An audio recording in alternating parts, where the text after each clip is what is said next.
What's up, guys? Tomahawk here. We're playing some more Minecraft survival games. We're playing on Survival Games 3, which basically ensures for a super long game, which is what I intended. Actually, I've been looking around the servers for about like 15 minutes now, trying to get a game of either SG1 or SG3 just to make sure that I have enough time to talk about everything that I'm going to talk about. Now, today I'm probably going to be telling the arguably best story from my childhood ever, seeing as it's pretty amazing. Whenever someone tells me to tell them a story of Mexico, or like when I was little in Mexico, this is the story that I tell them, and I finally decided that I'm going to tell it to you lot today because I don't know, I just feel like doing it. So basically, the story takes place about when I was 10 years old, so this is a while ago. Let me just get these things out of the chest. No, that's not nice to attempt to punch me to death when I have a sword that I can more easily kill you with. Anyways, so what happens is, as most of you know, I go to Mexico a lot when I was little, right? Actually, every single summer I would go to Mexico for a month. Now, this is one of those months during the summer when I was 10 years old. So basically, what was special about this time is my dad, my brother, and I had taken or borrowed my aunt's truck. It's a white pickup truck to take this thing. We called it the Doom Buggy. It was basically like this motor cart that goes in the sand and stuff. And we were going to take it to Mexico, you know, just to have fun. And basically, what happens is we take it over to we're taking it over to Mexico, whatever, like normal. And what happens is when we get to the border to get into Mexico, we go across, and usually you could go straight through. And this is a couple of years ago. I think they've actually upped the security where you actually have to get stopped every time now. But what happens is you go through, and there'll either be a green light or a red light when you pass. If you get a green light, you can just keep going and go to wherever you're going to go in Mexico. If you get a red light, you have to be stopped and get checked for a secondary check, depending on how much stuff you have. They just take a quick look at your car and say, okay, you have a load of crap, you have to get your car checked. Oh, you don't have a load of crap, you don't have to get your car checked. That's pretty much what it was. And since we had this Doom Buggy in the back of the car, what happens is the person stops us and he says, yeah, you're gonna have to go back to America and get a license for that Doom Buggy of yours because it's not licensed here in Mexico, even though it's licensed in America. Now, my dad, basically what he said was, okay, whatever, and we went back through the border and went back to America, and we tried getting it licensed. And they're like, yeah, if you're going to want to get this thing licensed for Mexico, it'll take about 2 weeks. And basically my dad's like, okay, fuck that.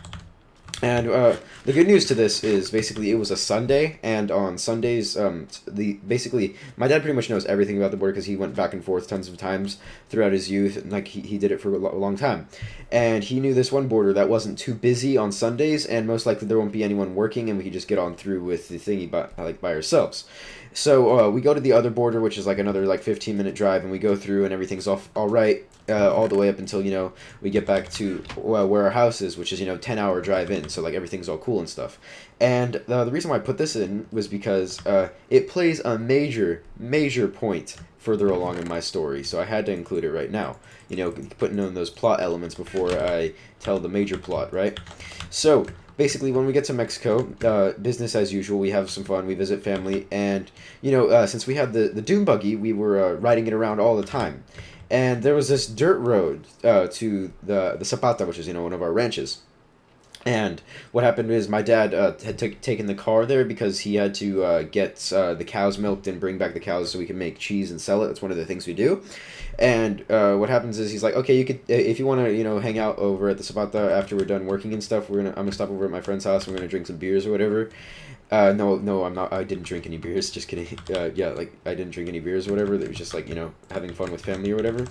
So he's like, yeah, you just take the vrecha, which is basically I think it just means shortcut. I'm not actually sure the actual meaning of the word. I'm pretty sure it just means shortcut. It's the dirt road to the Zapata, which is, you know, the ranch. And I had taken the Zapata tons of times before when I was little because I knew what I was doing. You know, it wasn't too unusual of a thing. So basically, it was me and one of my friends going to the Zapata because my dad probably wouldn't let me ever do that on my own. So we're on our way, and basically what happens is I'm driving. One of my friends is sitting in the passenger seat, and what happens is it had just I think it had rained a couple of days before, which is really rare in Mexico. It actually pretty much never rains where we live. But basically what happens is it had rained a couple days before, and apparently after it rains, what happens is the sand gets all loose. And since this dirt road that we take actually isn't traveled too much, all the sand had risen up and had not been hard packed from cars anymore. So what happened is it has a whole bunch of twists and turns. You could have fun burning out or whatever in the middle of the desert.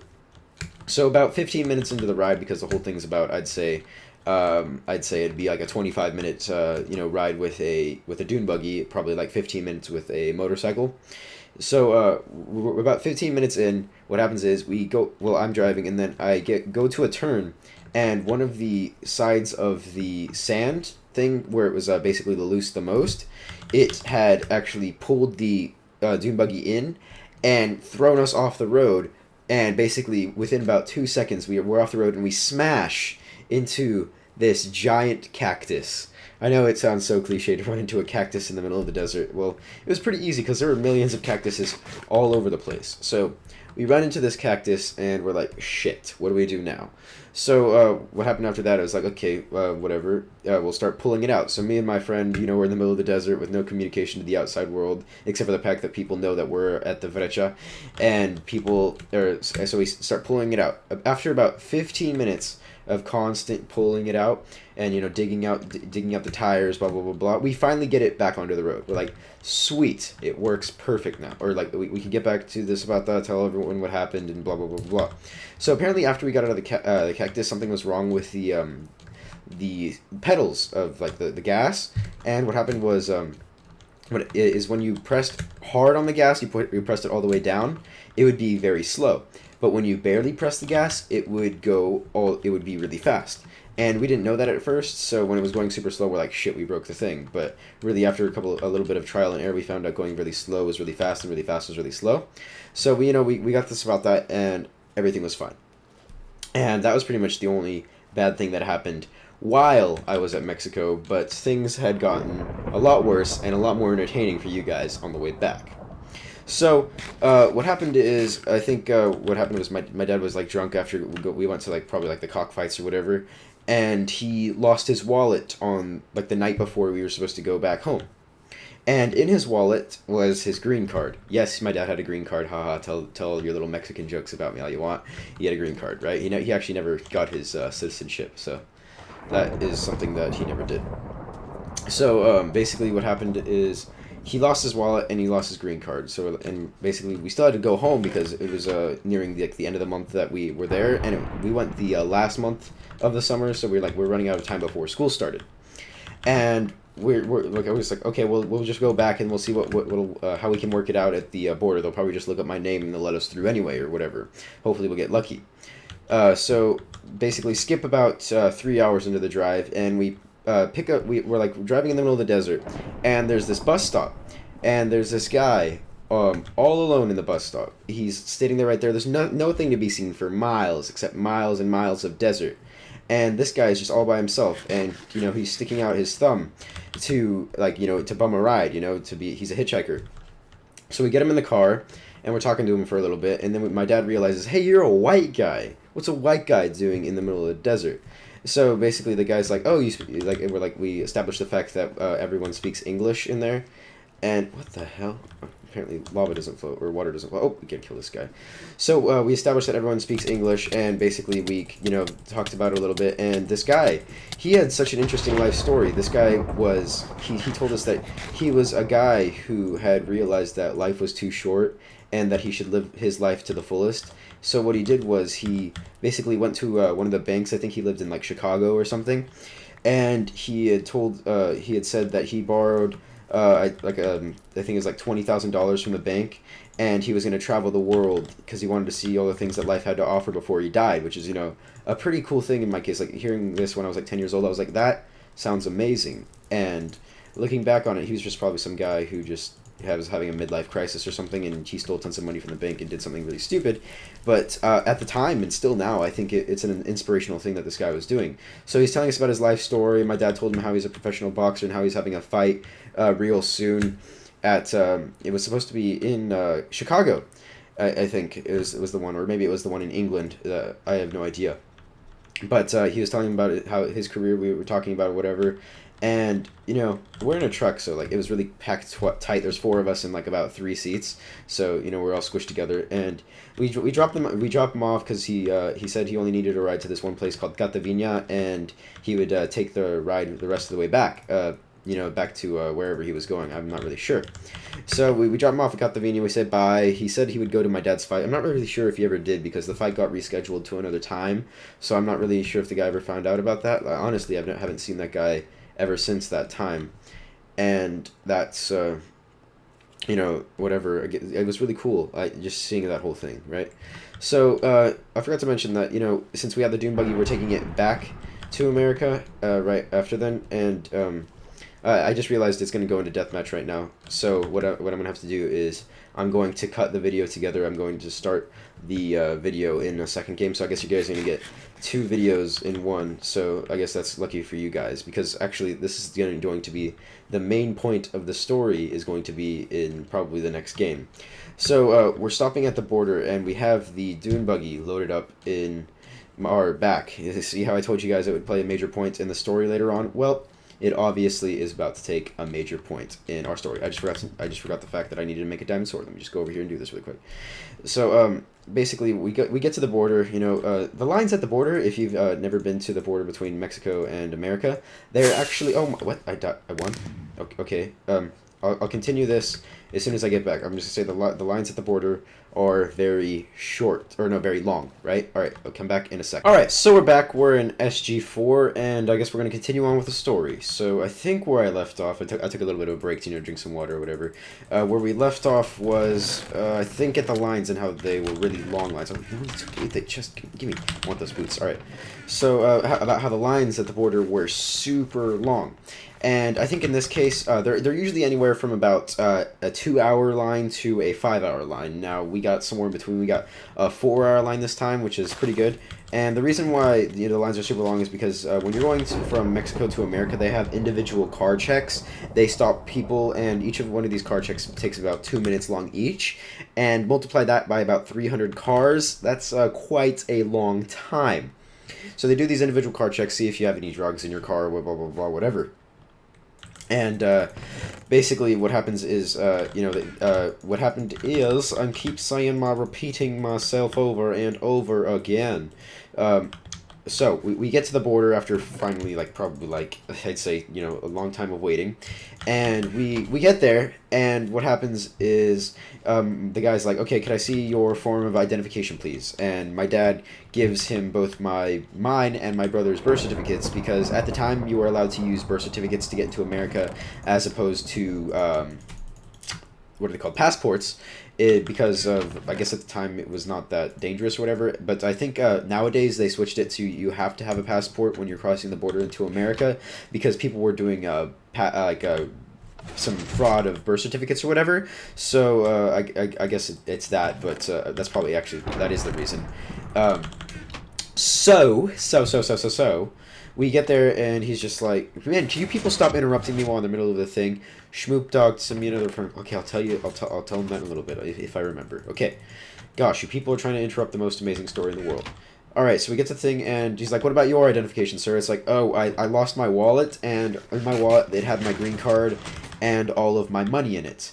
And the guy is just like, okay, so what we're going to do is, since you don't have your green card, we're going to send you back into Mexico. And you can, basically, since you don't have any money, we'll send you back, so you can go to your people. No, you can go back to your family and get money so you could pay for a replacement green card, which would be a fine of $400. Which, you know, my dad was probably achievable with it. So what happens is we go back to Mexico, and we try crossing the border, or try crossing the border into Mexico, and they stop us again, but not this time trying to go to America. They stop us trying to go to Mexico, because if you guys remember from earlier in the story, they said that they stopped us and gave us the green light or the red light, because we didn't have a license on the dune buggy.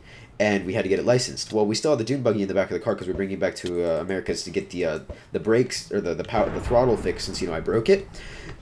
So what happened is the guys, we go back to Mexico. They stop us like, yeah, we're gonna have to send you back to America so you can get that license. And my dad's like, first off, I start panicking, and my dad goes, shit, okay, we're gonna probably see if we can get this to work. So we head back to Mexico for the second time now, I'd assume, and yeah, basically, we go back to Mexico for the second time. Sorry, I'm repeating myself because people are trying to Skype me in the opposite corner, and they're kind of it's semi-important Skype messages, so I'm trying to like read them and tell the story at the same exact time. It doesn't necessarily combine that well, and it doesn't also help that this person's probably going to sponsor me everything in the damn menu. But oh no, I want to pick you up. So. No, oh, fuck. Oh, wow. That was stupid. I just hit through the Ender Pearl when I wanted to get the bottles of enchanting because they just instantly disappeared. Whatever. Going back to the story, we're sent back into Mexico, and basically at this point we cannot go to Mexico and we cannot go to America. We're literally stuck in between two countries. If you guys have like ever thought of that sort of thing, it's possible. We were stuck in between two damn countries. It was the worst thing in the world. So what happens is my dad tries for a second time to go back to America, and they stop us again. It's like, yeah, we need you to pay the fine or whatever. And my dad tries to work out this thing with him. It's like, if you let us stay at the border, I'll call my wife, and basically I'll communicate to her trying to get over here to give us money to go back to America, since we actually don't, we're not able to go back into Mexico because we have this thing in our trunk. And he's like, okay, that'll be fair enough. So they send us to secondary, which is basically, oh, how the hell did that drop? Whatever. They send us to secondary inspection, which is basically usually this place where they look into your car even more thorough than it actually is. Well, like, yeah, more thorough than the normal one is, right? And so we're sitting there, and the people, ask us for our identification. We explain the whole thing to them. It's like, okay, yeah, you can sit here for whatever. And my dad gets the address from one of the guys, and apparently the guy gave my dad the wrong address. No, the guy did not give my dad the wrong address. I'm being modest for him right now. My dad actually heard the wrong address, and I was telling my mom the wrong address the entire time, and I was just like, it probably is making me very much facepalm looking back on it. God damn it, you were such an idiot. You gave my mom the wrong address and just caused a load of heartache for us. Oh man, I love you, but you done goofed, puppy. You done goofed.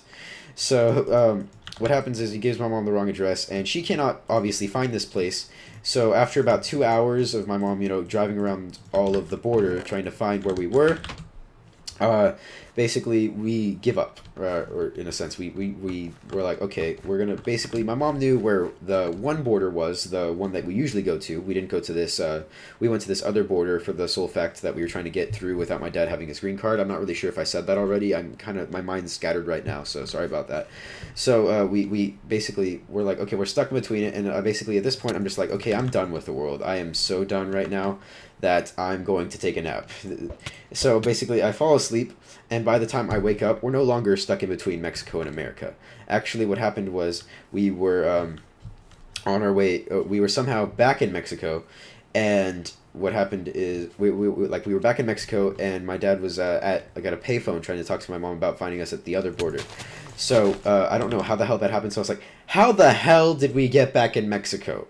My dad's like, that is a good story. You know those people who are who were all like chopped up and stuff? Well, God damn it, I don't even know if I said this, but because I've tried doing this a couple times, and I've been interrupted by family or whatever.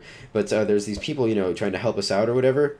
And basically what they did was they helped my dad move cars out of the way, that because there's basically like 10 or 15 lines at the border, all going to all trying to get to America and stuff. So we kind of like pushed one aisle out of the way so we could drive our car backwards through the border, trying to get back to Mexico. And honestly, you're probably thinking, how the hell did they not catch us? For the sole fact that there's pretty much high security at the border. Yeah, it turns out there's not that much high security at the border besides the actual border part. So what happened is we managed to get back, and I was like, oh god, how the hell did he manage that? He pulled some Mexican shit to get us to move the cars backwards and stuff, and I was really proud of him for doing that. I really was, and it was pretty sweet how like he managed to do that. I to this day, I have no idea how he managed to pull such a thing. Like, we were pretty much royally screwed on a very high level. I don't know how he managed to do that. I really don't. It's pretty awesome. Okay, going back to the story, we finally went. My dad was talking to him. I was like, "Yeah, go back to the border that you know how to get to." And I was like, "Oh, this is probably going to be the wrapping up of my story." Thank God for that. So what happens is, oh my goodness, there's tons of people, and this person has my skin. Firebat, hello. So what happens is, like, my dad takes us to the other border. My mom shows up into Mexico, gives my dad the money, and what happens is my mom's like, would you like to come back to America with me or with your dad? And basically at this point I'm just like, I want to go with you because I've been having a really bad day and I want to be with my mommy and I want to be all good with the world and stuff. And she's like, yeah, that's fair enough. So what happens is we go back through the border walking with my mom because there's actually a walking way to get through the border.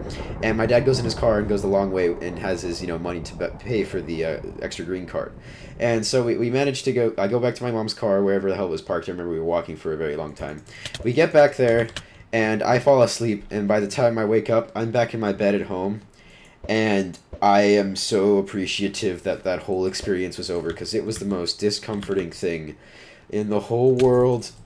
And honestly, I think everyone, for the sole fact that we were managed to get out of that situation alive. I really do appreciate that. Come on, die. Ugh. So yeah, that is pretty much the ending to the most amazing story that I have ever had involving Mexico. So if you guys, I expect you all to like this video because that story caused me much emotional heartache as a kid, and it really was the most amazing story I ever told. Because people always say, "Tell me a story of Mexico, Julio." Okay, I'll tell you this story, and I always tell them the story that I told you right now. And honestly, I don't think any story that I have or will ever have will compare to that one story that I had that I just told you guys. So I don't know, it kind of brings a tear to my eye every time I tell this story because these memories are just it's touching because I don't know, my dad's no longer with us. He died last March in I think it was March 12th 2012 was the exact date. He was killed by a motorcycle rider that was drunk. And basically, like, looking back at the story, it reminds me all about all the times we had together. And I'm not trying to turn this video into a pity story. Please don't make comments about "I'm so sorry about your dad." If you do, it'll just make me sad. So don't make any comments about that. I honestly like to focus about the awesome memories we had and stuff. So don't comment about that. I just wanted to share that with you guys, seeing as not that many of you know about it, but I guess I'm at that emotional level with my fans that I like to tell them everything. So that's why every time that's why I like telling Mexico stories more than anything, because it just reminds me everything about my dad and pretty much all my family and stuff, and it's quite touching to myself anyway. This has turned from the most intense, strange-ass story ever into an emotional video of mine. How does it do that to me? How do I manage to do stuff like that? Oh well, I guess shit happens and stuff. Okay, so I guess we're going to try to win this game now, because I am not going to lose this game after such a motivational speaking thing that I've done. So let's go ahead and do this. Tommy, if you ever have time, ask me to... Okay, I will. You're probably watching this video, so I will tell him that. Alright, so let's fight this last final battle. I feel like I've accomplished telling the story almost perfectly. This like, the part for the second game wasn't told that well because my mind is pretty scattered right now. But I will tell. I will. I feel like I told it quite well. So let's go ahead and kill these guys. We have to kill ourselves. I see what he did there. He said we're gonna kill ourselves. We're gonna kill ourselves. All right. Let's go. All right, let's do it. We're gonna kill him now. Come on, let's do it. Come on, fight me, bro. Oh, damn, he's actually gonna fight back. I love fans who like to fight back, who have a fighting chance when they're fighting me. I like that. I appreciate better if you try to kill me in a game than if you try running away and just taking off your armor and letting us kill you, because it's not as fun. But if you try fighting back, I appreciate it much. I'm about to kill myself. Oh, it's gonna be terrible. Am I committing murder? Am I committing suicide? I don't even know. Who's gonna tell the jury this? It's just confusing stuff. And oh wait, he has even the Optifine cape that I have. That is dedication. Come on, just die. Please, I fan. You're going to go over here, and we're going to hit you in the face with this sword.